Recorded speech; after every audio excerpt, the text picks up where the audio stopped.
not a problem. Good morning, good morning, good morning, good morning, good morning, people of LinkedIn. Good morning if you are joining us on YouTube. Good morning, Jerome. Good morning.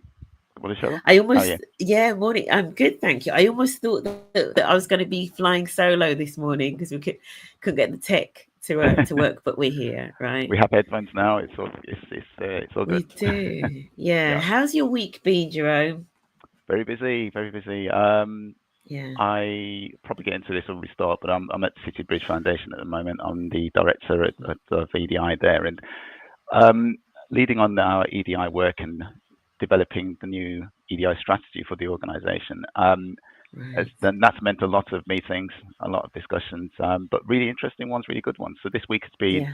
full of meetings and discussions, particularly with our leadership team and our wider Yeah. leadership team as well, just to get their buy-in, but also to explain where I'm coming from, what I'd Yeah. like from them, um, Good. and the rest. So yeah, all good. Okay. Because you've not been that long at City Bridge, so you're still in that honeymoon phase of, I've just arrived. I'm gonna suss things out. I'm gonna get my arms around everything, which is a term I used to sometimes use. I'm gonna do some listening, and then I'm gonna play back what my thoughts are. So that's lovely. You're in honeymoon phase, which is great. I am, but I'm a bit impatient too. So I don't. Yeah, I think the honeymoon period isn't. I didn't let myself have one. If I'm really honest, I kind of went straight in Okay. Yeah. with a plan and wanted to try and execute that as quickly as possible and at least get the framework for this strategy going. So yes, I've been in listening mode, but I've also been very active Yeah. and trying to get things in place. Yeah. I love that. Well, that's something that we're going to talk about because, one of the things that comes through from your experience and just, for anybody that sort of like follows you on LinkedIn is this thing about actually let's do something like let's execute on this. Let's not just talk, less Mm. talking, more doing. So we're definitely going to get into that. Good morning. If you're joining us, please do say good morning in the chat. Let us know how your week has been. We're going to cover a few things here. Obviously, Jerome, you've got really interesting background. And as I was kind of like stalking through your LinkedIn profile a little bit, I was like, oh, that's interesting. We could talk about that. And literally just before we went live, Right. I sort of said, are you happy to talk about, the announcement coming out around the out of the civil service around staff networks? So we will be getting into that. And then also, I had a meeting yesterday. I've started doing some work with the Unify network, which I'm guessing or I do know the Unify of. network. Yeah, I know. Yeah, I've not worked with them directly, but I do know of them. Yeah. yeah. So I'm doing some work with them, just like supporting their kind of like re-energizing things. And one of the things that was being discussed in that meeting, and I'm not breaking confidences, but I'd love to get your take on what good looks like in terms of supporting colleagues, particularly, in the times that we're in, when, for example, we've got the Unite the Kingdom marches and anti-immigration, or whether it's, rises in Islamophobia or rises in, kind of trans hate crimes and anti-Semitism and all of that, almost just that advice around. So this is something we'll cover this morning, that advice around what is it that colleagues can do and how can organizations better support colleagues going through quite difficult times. Yeah. Yeah, so we're going to get into all of that. So yeah, I mean, Okay. you've started with your own intro, which is great. Which Sorry. is great. No, it's absolutely I've fine. been doing it all week, so I think it's just, sort of went straight into the intro. Hi. Sorry. Yeah. Yeah. No, it's fine. I could just sit back. And let you. So with the intro that we've got here for you, we're starting a little bit of a tradition where ChatGPT writes the introduction, Oh, and okay. and then you get to rate it. Right, you can rate it out of 10. Okay. So it says here, today I'm joined by Jerome Williams, an experienced diversity and inclusion professional with more than 14 years of hands-on experience embedding inclusion strategies across both large and small organizations in the public and private sector. Jerome is recognized for his focus on turning strategy into practical action, delivering initiatives that create measurable impact and lasting change. He's also built strong partnerships at every level, from local teams to national policymakers, and is an experienced public speaker and advisor on D&I. Jerome, it's such a pleasure to welcome you to the conversation. So that was what ChatGPT wrote. How'd you rate that out of 10? Shall I just leave now and say, okay, fine, that's my job done? That makes me sound really good. How would I rate it? I rate it quite highly. I think the only thing I'll Yeah. say at the start is the 14 years bit is longer than that now. So I've been Oh, working full time wow. in this field since 2007. How Yeah. long's that? That's just rubbish. So yeah, basically since Ooh. then. Um, Yeah. Like so more like 18 years, maybe. yeah, probably a little bit. I think Yeah. it's only a little bit wrong. Yeah. The rest of it is pretty accurate, particularly on the Yeah.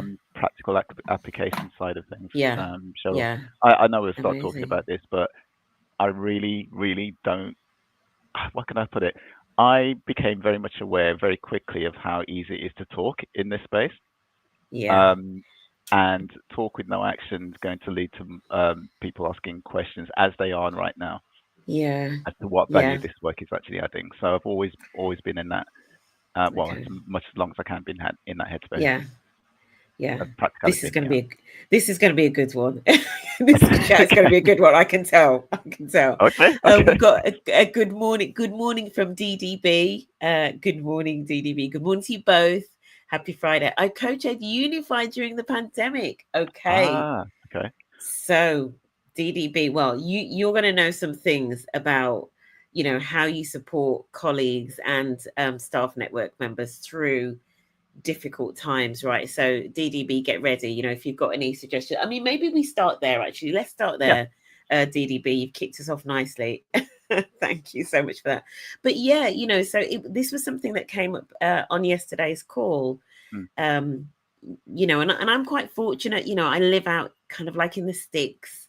I go for a walk in the morning, and whoever you see, they say morning, and everybody's really friendly and everything. And I probably only saw the odd flag, but when you're in the city and you're particularly, for example, for people that were maybe even like, traveling into London on the day of, for example, the Unite the Kingdom March, or, when other significant things happen and certain groups and communities feel afraid and under attack, etc.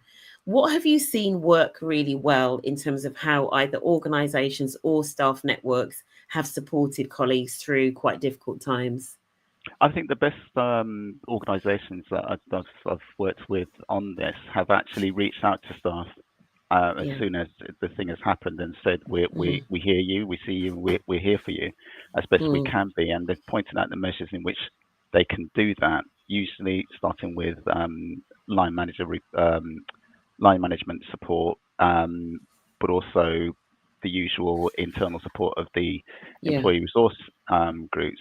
But they've also pointed out the fact that staff networks are part of that piece as well. They haven't done that without the best ones. Haven't done that without talking to the networks first about what support is on offer. So they've gone in and spoken to the networks and saying, are you willing to be a part of that message? And networks that I've worked for have willingly said yes, as long as we're supported with regards to that piece as well. But in terms of providing you with the feedback, so we can tell people that they can come and speak to us. We give you that feedback. We expect you to listen to that and to work with that. So I think those are the best examples. And I think the where it's sort of gone wrong in the past is where organizations have relied solely on their networks to deliver that message. And that burden shouldn't fall on particular networks or any particular network to deliver on its own. However, sometimes it's the default point for people to go because they think, I don't want to talk to my line manager, don't know who to talk to, I'm going to go straight to my network. I think that's been my, I guess, experience. And I wanted to delve into something you said there. And Debs, thank you for clarifying. Debs, and good morning, Martin. Debs, if you want to share anything as well in terms of, what sorts of things did you do during the pandemic, and or what did, other Unify organizations do as well? Something you said there, Jerome, that I really wanted to maybe delve into. You talked about the role of line managers. And there's a piece of work that we've recently done around the understanding that line managers sometimes do or don't have of what staff networks do, for example. But when you said about the role of line managers, for example, supporting colleagues through challenging times like this, what did it look like? So what was the organization asking line managers to do, and were they given any additional, sort of like, training or material or advice, etc.? What was that?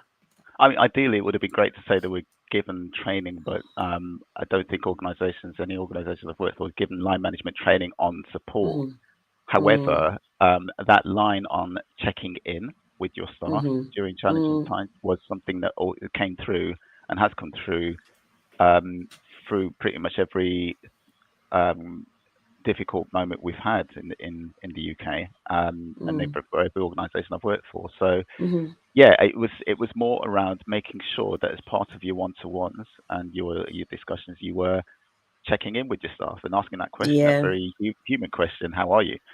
And yeah, genuinely wanting to find out. And some of the best teams I've worked with have just had very good managers who are willing to ask that question at the start. yeah, We have a check-in session at the start of every one of our executive leadership team meetings at the City Bridge yeah, Foundation. It's 5 minutes, isn't it? Sometimes just to yeah, ask that question, but exactly. that Yeah, can open up a whole avenue. And yeah, sometimes people don't expect it, but I think that's a shame that people don't. But it's kind of telling if they yeah, don't, that they perhaps aren't used to being asked that question. I think it'll be good for yeah. managers to get into that headspace really if they're not there already. Definitely. I love that. I'm a big fan of that as well. It's something I've started doing a lot more, just routinely, a check-in, right? Just how are you doing? And even, if it's, say, a virtual meeting, even if somebody just literally drops something in a chat, whether it's one I like to use is, if you were describing your mood using the weather, how Okay. would you do it? Or, Yeah. people can use an emoji, whatever makes it easiest for people to give an inkling of how they're doing. And then, whether or not, as you don't have to necessarily go into all of the detail in the meeting. People can check in with people outside of the meeting and follow up, right? So Yeah. Exactly. I love Exactly that. that. I love that. Yeah. Yeah. But that's a really good tip there. Just asking line managers to be more aware of, because XYZ is going on in the external environment, make sure that you are checking in with your teams. Yeah. Exactly. I think, look, Yeah. we do live in challenging times. There are challenging situations going on. Obviously, the Yeah. flags have caused lots of, I say obviously, but I know for a fact that the flags have caused a lot of fear amongst Yeah. people, and for various reasons. Yeah. Um, it would be odd to ignore it as part of a Yeah. conversation and a check-in. And as I say, I think that is just a very human thing to do anyway. Yeah. Um, it's not being soft, as some people might accuse it of being. It's actually being kind. And Yeah. I'm in the space of being kind. So I don't Absolutely. see what's Yeah. wrong with that personally. It's a no-brainer. Yeah. I love that. I love that. So for any staff network and ERG leads listening, and I know we have a few. Good morning, Junior Beeman. Junior is I feel like I always get this title wrong, but I think I'm going to say Junior is the global chair of the multicultural network at NatWest. So good morning, Junior. Okay. Hello, And Junior has said, ready to celebrate our impact tonight at the Black Talent Awards. Junior, I will see you there tonight, where you've been shortlisted as an ERG. I didn't even know that, Junior, which is shocking because I used to be a big part of the Black Talent Awards, but I'll be there tonight cheering you on That's and nice. I'm crossing glad you guys have fingers got for you tickets. as I don't well. have a ticket, but there you Do go. you not? I've never been to it, so Have you I've not? always wanted to go. So maybe one day. Maybe one Yeah, day. maybe one day. It's a very good Yeah. award. It's very high standards. I Very, know. I very know. high standards. I've seen Yeah. the videos that come out of it. It looks Yeah. fantastic. I used to look after the judging, so yeah, for Ah, sure. Martin's got a question here. Is there a role of an exec sponsor to be a positive voice? So I guess going back to what you were saying, Jerome, have you seen exec sponsors really step up at these kinds of moments? yes, I have, and thanks, Yeah. Martin, for that question as well. Yes, 100%. There's a role for Hmm. exec sponsors. Leadership in this space is massively important. Anyway, leadership's important in all aspects, but I think in this Yeah. particular space, it is. If leaders are reaching out and asking those questions, then people will feel that they have permission to ask those questions elsewhere as well. Mm, That shouldn't be the case, but the fact is, as leaders, they can role model the kind of behaviors you want Yeah. to try and see. So if a Yeah. leader's actually going out of their way to say, here's me asking the question or just checking in or writing an article in a newsletter or putting something out on the intranet, that sets the tone for the rest of the Yeah. organization. And I think Yeah. that, as I say, gives permission Yeah. to many and opens up a lot more avenues than you think it would. So Yeah. yes, there 100% is a role. Yeah. I like that. And also the thing with exec sponsors as well. Good morning, Pauline, up in the north of the border. The thing with exec sponsors as well is I sometimes hear networks say that their exec sponsors maybe are a little bit laid back. Let's just put it like that, right? Let's not try to blast too many exec sponsors this morning. Maybe a little bit laid back. But one of the things I often say is be really clear with them what you want them to do, right? Absolutely. Especially if you haven't got, necessarily that strong DI person that's very clear about the role of the exec sponsor. You be clear with the ask. So be clear. And so in situations like this, like you were saying, Jerome, getting the exec sponsors to set that tone, and maybe the exec sponsor, reminding their peers, and then that next level down, are you checking in with your teams because of what's going on? Yeah, absolutely. Yeah, so really, I'm 100% on that. I think yeah. just going back to that practical point that I have at the start and the way I deal with things, you've said it, you hit the nail on the head right there. I think being clear with sponsors sometimes is not being clear, sometimes the reasons why sponsors may be seen as being a little bit too laid back or not getting involved.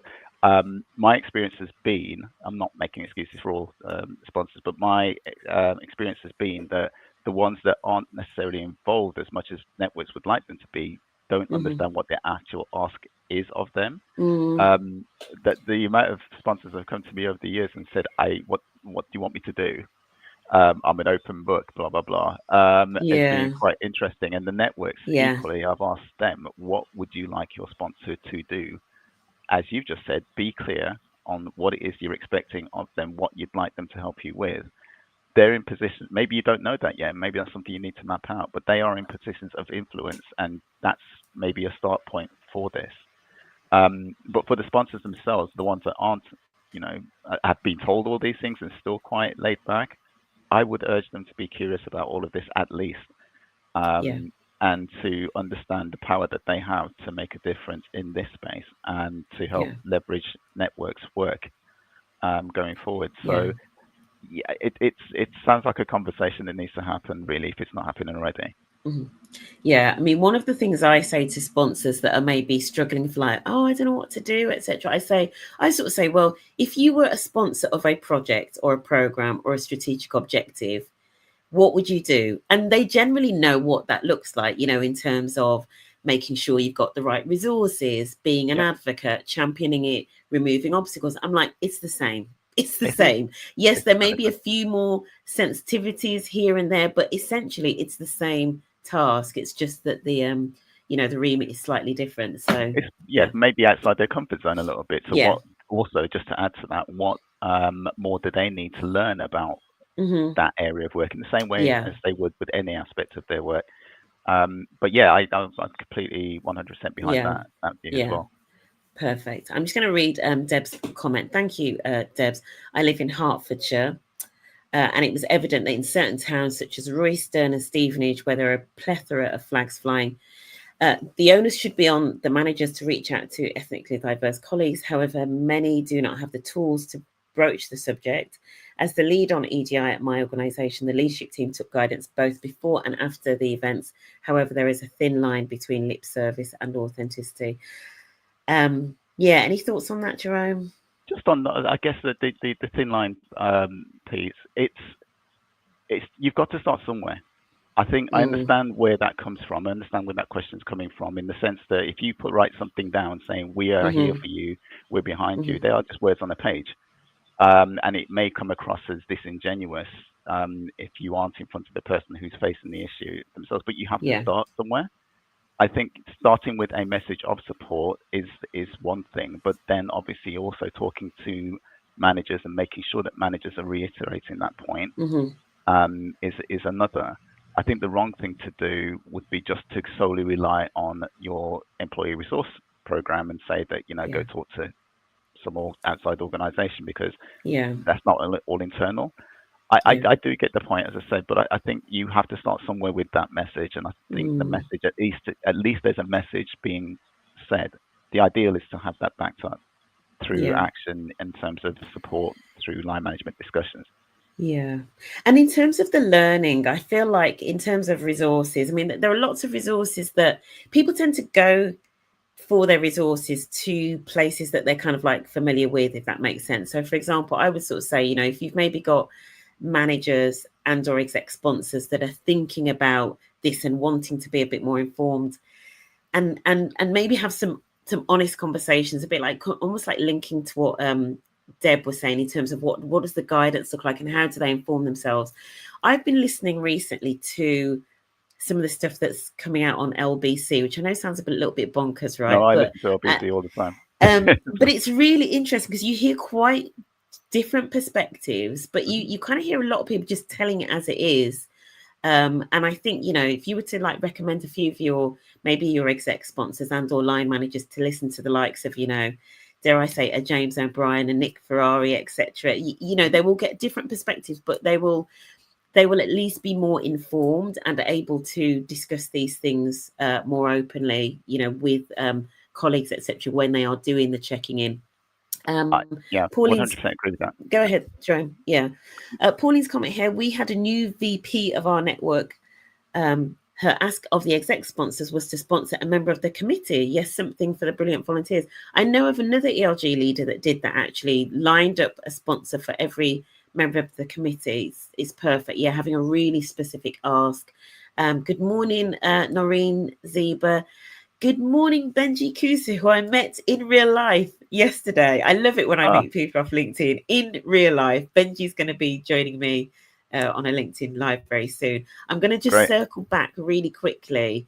Not that this is almost turning into a bit like DEI on current affairs, Jerome, but comment here from Martin. Martin is a lead, I believe, of his neurodivergent staff network, or ERG, not just flags. Please consider neurodivergent and autistic staff with respect to the recent announcement across the pond. Obviously, I assume, Martin, you're referring to the whole Tylenol, paracetamol claim around autism. So, yeah, and I'm guessing that will have sparked a lot of conversations within organisations. I think, you know, for everyone, but specifically, as you say, Martin, within these staff networks that support individuals, you know, who are neurodivergent. Your thoughts on that, Jerome? Yeah, I mean, there's going to be a lot of misinformation taking place at the moment, and I think obviously again a lot of nervousness that comes out of that, and there is a role for networks to help play with regard to that. Networks can play with regards to educating the staff that work within the organisations. But I think it's how can I say that these stories are coming thick and fast, and I think it's what we have to sometimes take a step back and think, okay, are we going to react to everything that comes out in terms of the way in which we deal with it? Are we going to stop and strategize and think about how we will respond to things generally? You know, I know they're all different. The flags issue was 2 weeks ago. Yes. Then we've had this week the issue on paracetamol, Tylenol, and autism and its link. And there will be other things to come. You know, what's the response going to be for all of these things? And I think it's important that not just networks, but organizations take a step back and think about what their communications plan will be and the communications responses will be in particular points and times, and what are the rules of engagement with regards to all of this. The temptation will be to provide an announcement or to put something on LinkedIn saying we support X, Y, and Z, which is always, you know, always a good thing to do, but it's exhausting also. I really wouldn't want networks to feel that burden should fall on them. But I think just to try and help with that, organizations should and networks should think about how they should, you know, come together and respond to issues just generally. Yeah, and I love you know, it kind of links into, like, you know, Martin obviously brought up the the autism claim. But actually, and as you were talking there, Jerome, okay, somebody's given us an option. I can't help but feel we should ignore these Trump comments. I mean, there is something about giving air to things, but these things get out there. But I do almost wonder, but it links to actually what that person has said. I mean, ignoring obviously is one strategy, but Benji said about silence is still saying something. So we often have to say something, because even silence is kind of, especially at an organizational level, can be seen as saying something. But there probably needs to be like a framework around this generally, that I think works basically across whatever the issue is. And, linking back to what you were saying earlier, Jerome, in terms of, the organization reaching out to individuals to say, look, we're aware that this is happening. How are people doing? Signposting line managers and reminding them that they should be checking in. Yeah. Then I think there is something about the you said about the disinformation, the misinformation, disinformation. I mean, I am going to be I'm going to be posting a post probably tomorrow. That's not to say I'm going to be on LinkedIn, people. Let me just warn you, but I will be posting. I've seen a brilliant immigration explainer video that's been put out by Sky News a couple of weeks ago. They did one last year that was fantastic. I think I posted it. About. It's quite long. It's like it's a 10-minute one. Going into all of very good. It's really good. I'm going to be sharing that on LinkedIn. I mean, obviously you can go and find it on the Sky News website if you want to yourself. But I think there is something about I think certainly for those of you who are inclined this way, but I've got a big thing about trying to debunk.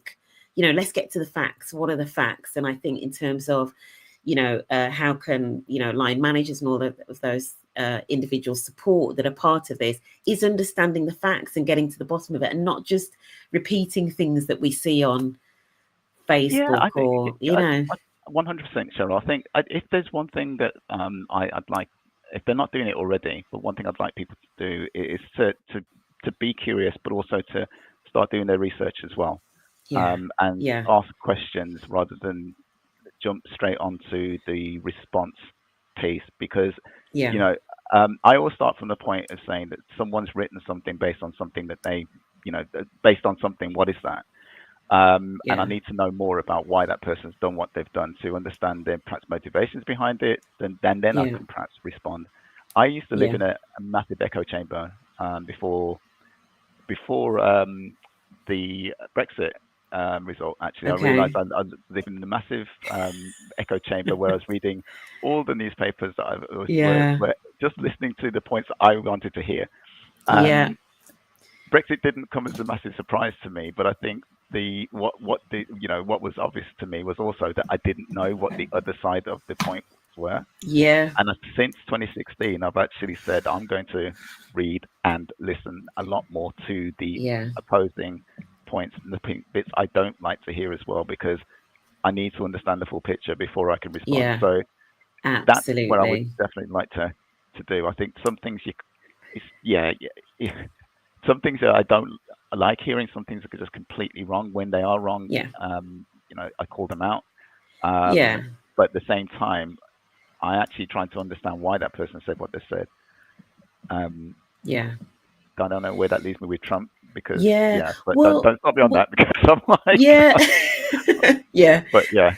well it does help that I'm anybody know one of my favorite quotes at the moment is by John Stuart Mill, and it's, "He who knows only his own side of the case knows little of that."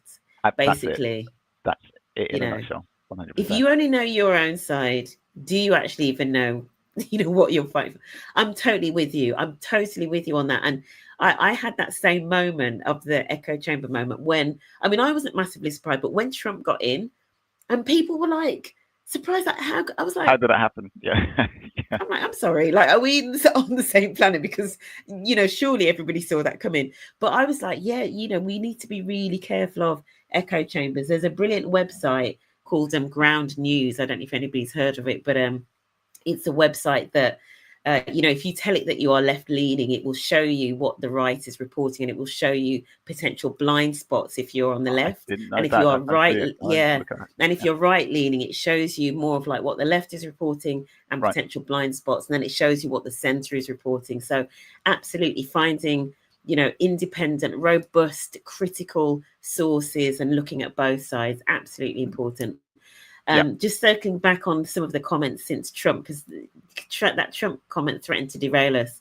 But Deb said, we've taken steps to debunk the rhetoric regarding trans people and Toiletgate.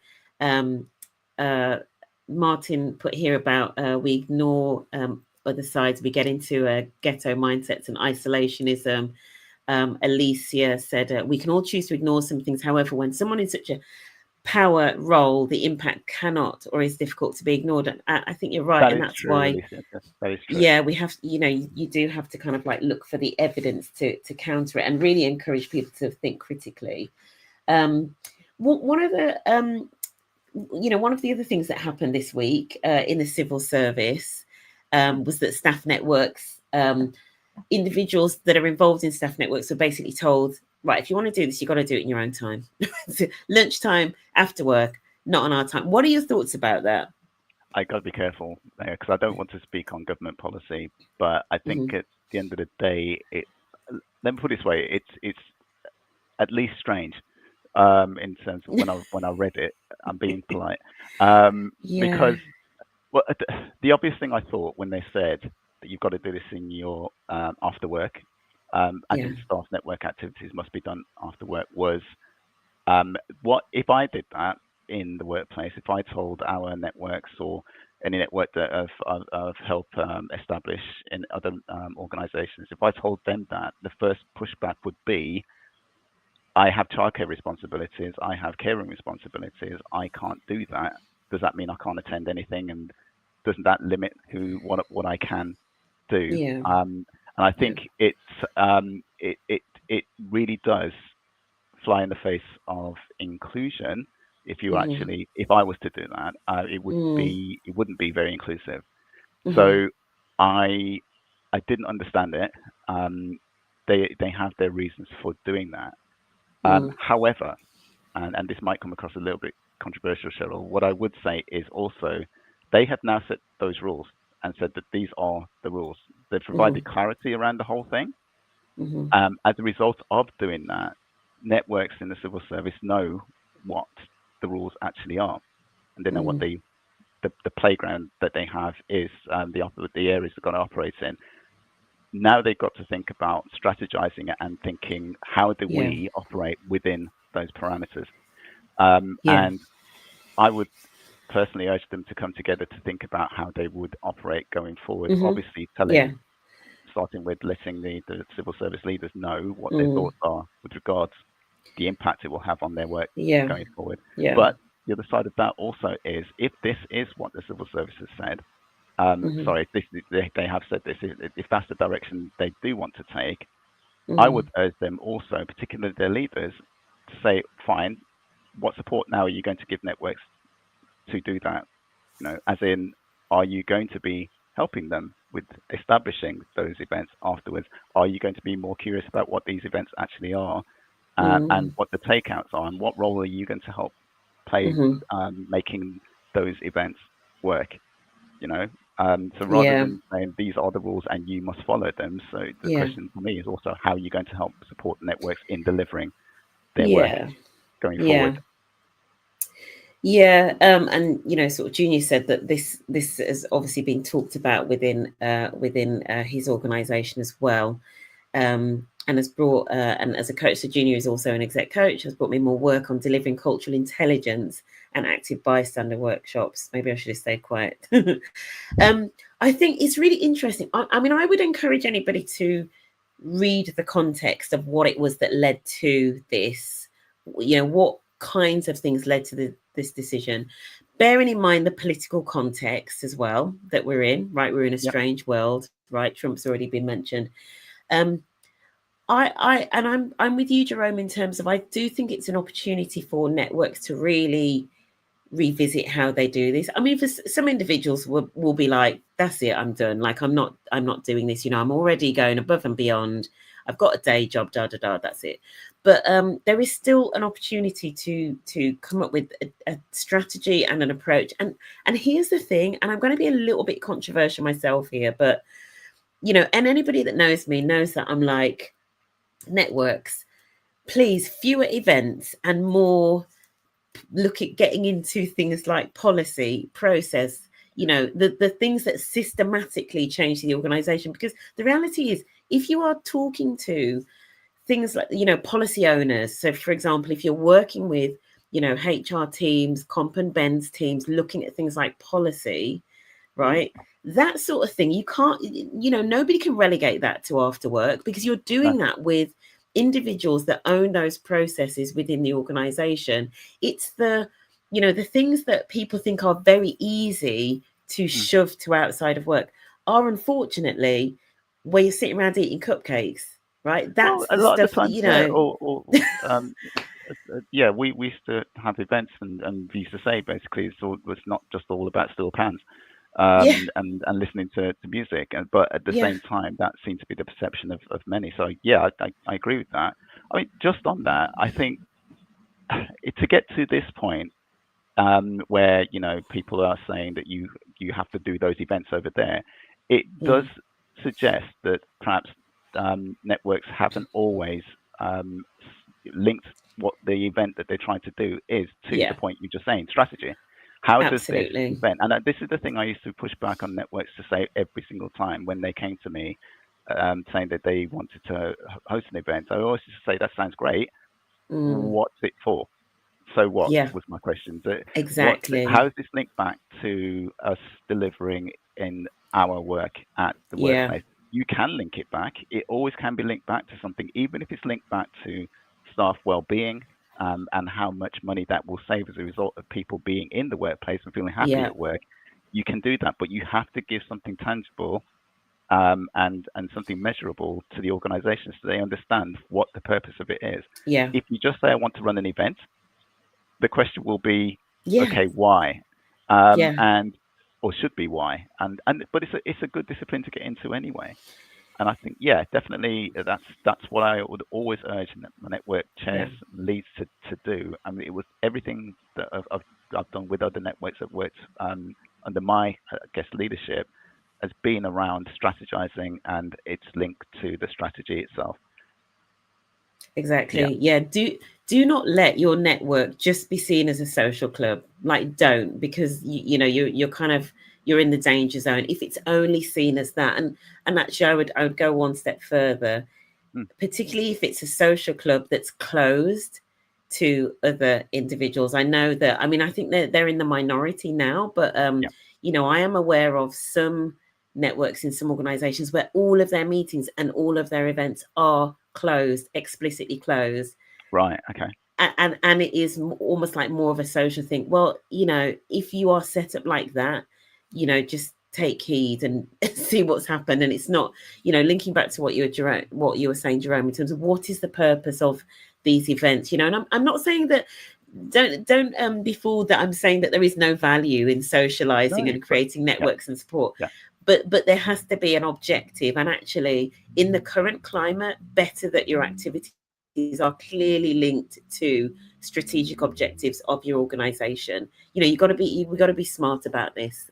We do. As you say, this, just to reiterate that point again, it is about what is the business case for this? What value does this add to the organization, and to the network and to its members? And if you can start to map those things out before, as part of the planning of the event, then it will help as well with it. So I think there's an opportunity with this, with even though it's restricted more than it was before, there's still an opportunity to work within the parameters that exist. But obviously, as I said before, there's an opportunity to say to the leads that we're not happy about what you've done, but we will work of with course. I did. If anybody is connected with me yesterday, on the day before, when Tuesday, my post was about a report that we've done based on some a survey of exactly this. The gap between the passion that ERG leaders have, the impact that people in the business see or perceive, and then recognition and or ERG leader support. There's a massive gap, between those things, and how do we close it? Paulina said here, focus is key. Less is more. It's also a reminder to promote progress. Absolutely. Communicate what it is that your networks are doing, what's going well, etc. The measurement, what's the policies, etc., that have been introduced in your company. Repetition of progress is key. Alicia also said it's more about, where's that gone? I can't see that comment. It's more about the added value and what moves the needs or on everyday Exactly. culture. Exactly. It's the added value. I mean, passion without purpose is completely pointless. Yeah. Does that come from somewhere? I don't know where that came from. It just sounded really good, though, all the P's. But passion without purpose is definitely pointless. That's how I feel about it all. So I'm definitely with Alicia. Yeah, you need If to trademark that somewhere, then it'd be great. But if I haven't, that's gonna be Jerome's new business. Passion without purpose is pointless. Okay, I think we've covered most of the thing. You know, we've almost covered all of the news. Actually, this wasn't meant to be the DI news update. Yeah. But that's the one thing I think I'll sort of like finish on, obviously, because you talked about being sort of like newish in to your role, and I'd be really interested maybe in you just maybe like outlining your process to go from I've come new into a role, I'm going to work out, you know, I'm going to sort of like, you know, I don't want to put too much of my spin on it, but how do you go from, you know, you go new into a role to kind of like understanding what there is to do, you know, creating that plan and then executing? What does that look like for you? What is your process that you go through? The first thing I always do is, and I have done for a long time now, is to understand the business.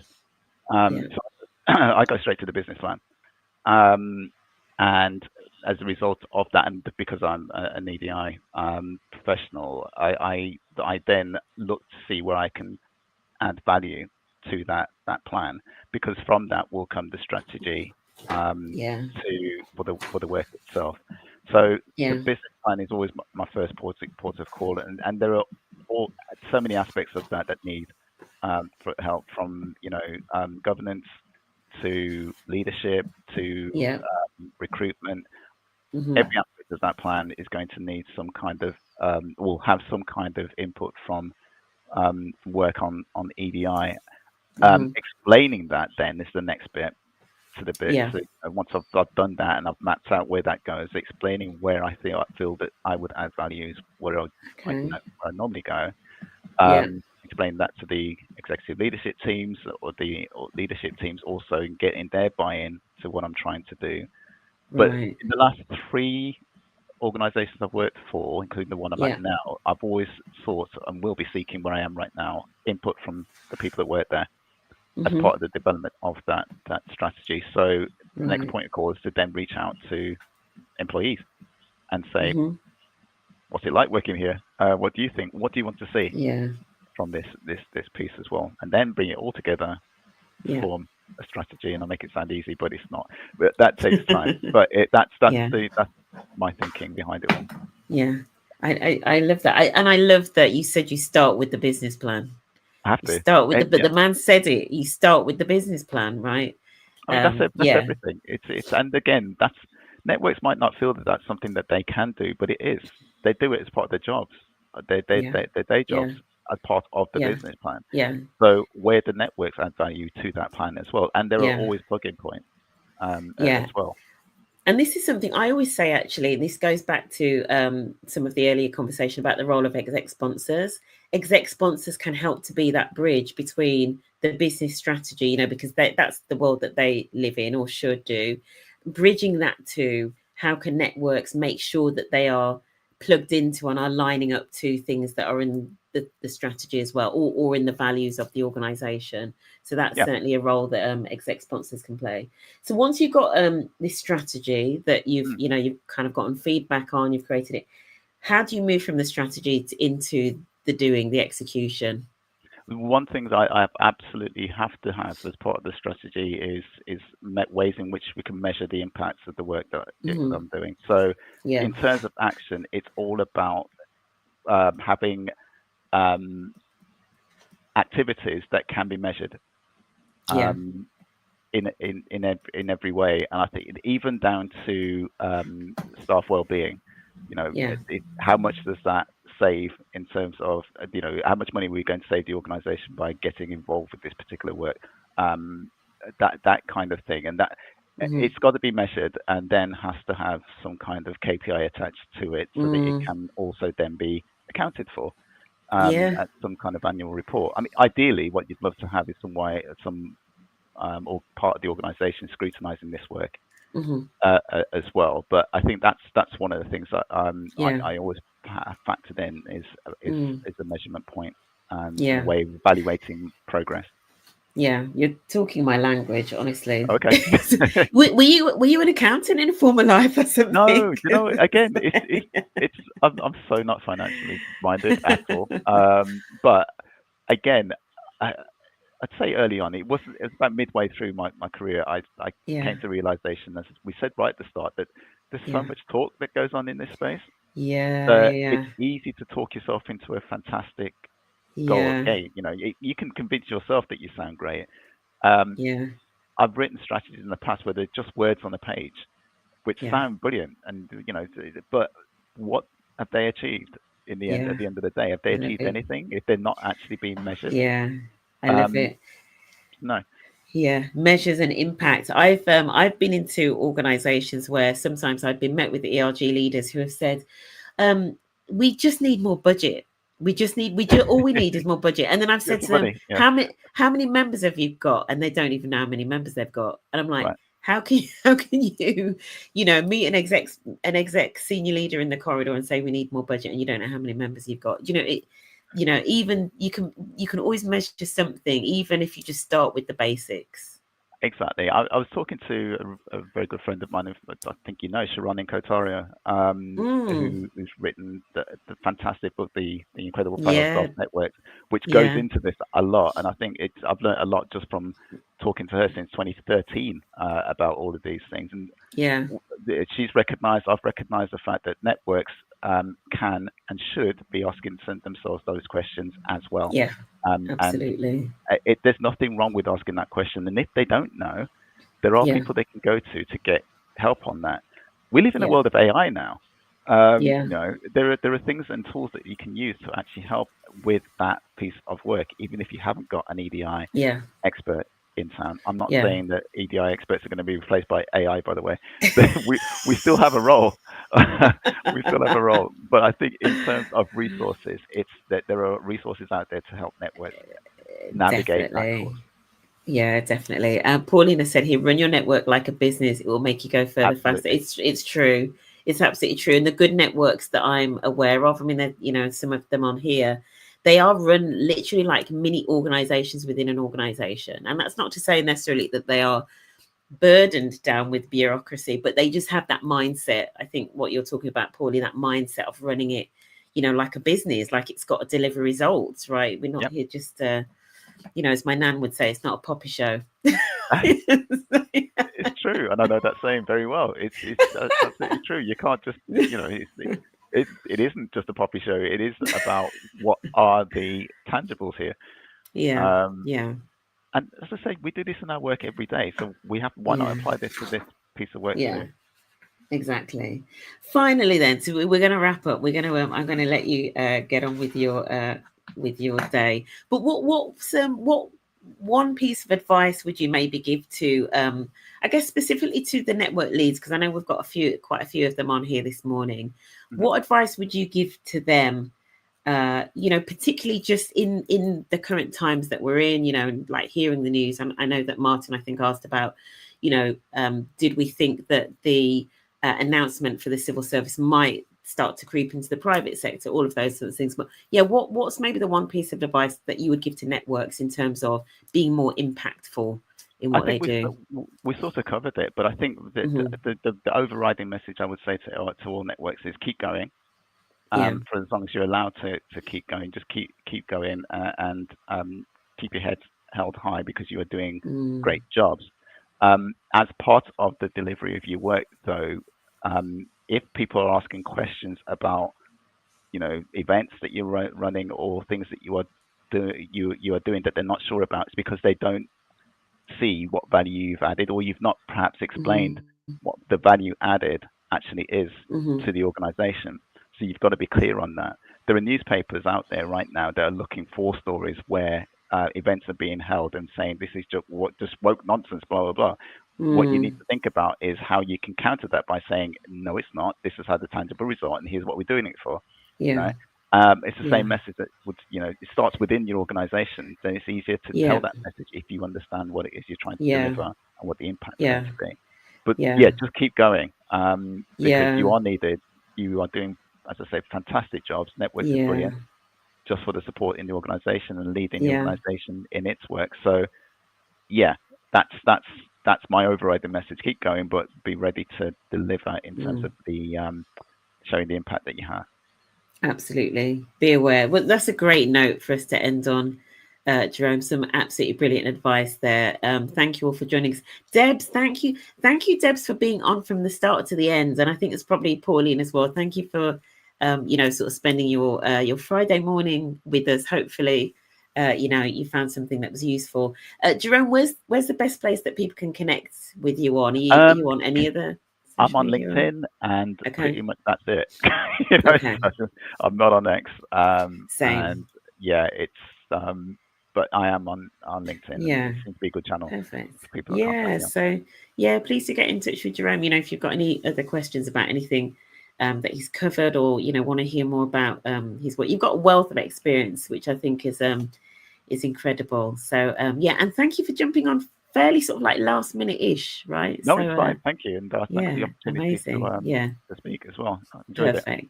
All right, thank you so much. Thank you to everyone that watched this live, and if you're watching on the replay, thank you for taking out sort of 40 odd minutes of your day to be with us, 51 minutes even of your day to be with us. Have a great weekend, everybody. Take care. Okay, don't go yet.